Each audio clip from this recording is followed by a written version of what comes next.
નમસ્કાર મિત્રો, સ્વાગત છે તમારું ગુજરાત સંદેશ યુટ્યુબ ચેનલમાં। આજના સમાચાર વિશે વાત કરતા પહેલા જો તમે અમારી ચેનલમાં નવા છો તો નીચે લાલ કલરનું સબસ્ક્રાઇબ બટન આપેલું છે તેને દબાવીને બાજુમાં રહેલા ઘંટડી બટનને પણ દબાવી દેજો, જેથી મારા આવનારા તમામ વિડીયોની માહિતી તમને મળતી રહે। આજના સોના ચાંદીના ભાવ વિશે વાત કરીએ તો સોના ચાંદીના ભાવમાં મોટો ઉછાળો।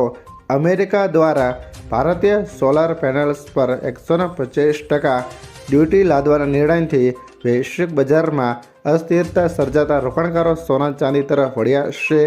MCX પર સોનામાં ₹1103 અને ચાંદીના ભાવમાં 7,356નો મોટો ઉછાળો જોવા મળ્યો છે। ચાંદી 2,79,000 રૂપિયાની સપાટીએ પહોંચી છે।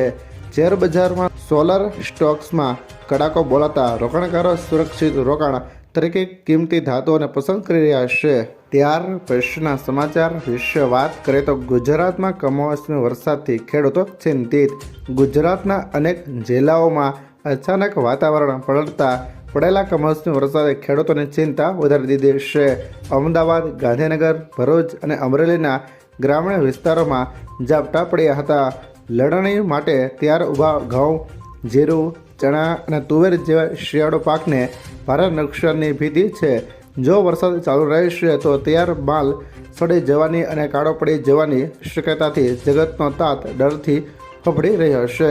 ત્યારબાદના મહત્વના સમાચાર વિશે વાત કરીએ તો 6 જિલ્લામાં વરસાદનું યલો એલર્ટ જાહેર।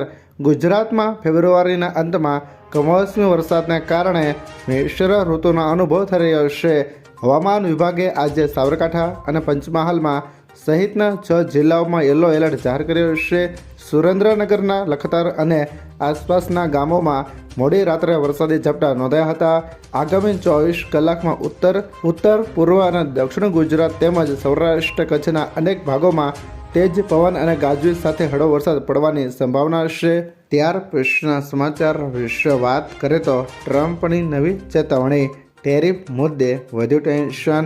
અમેરિકી સુપ્રીમ કોર્ટ દ્વારા ટેરિફ લાદવાના અધિકારને ગેરબંધારણીય ઠેરવ્યા બાદ ડોનાલ્ડ ટ્રમ્પ ગુસ્સામાં છે।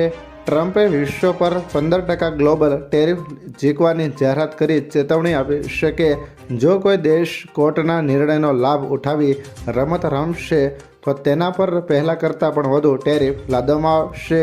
ટ્રમ્પે સ્પષ્ટ કર્યું કે દાયકાઓથી અમેરિકાને લૂંટનારા દેશોએ હવે ટ્રેડ ડીલ હેઠળ નિર્ધારિત દરથી પણ વધુ ટેક્સ ચૂકવવો પડશે।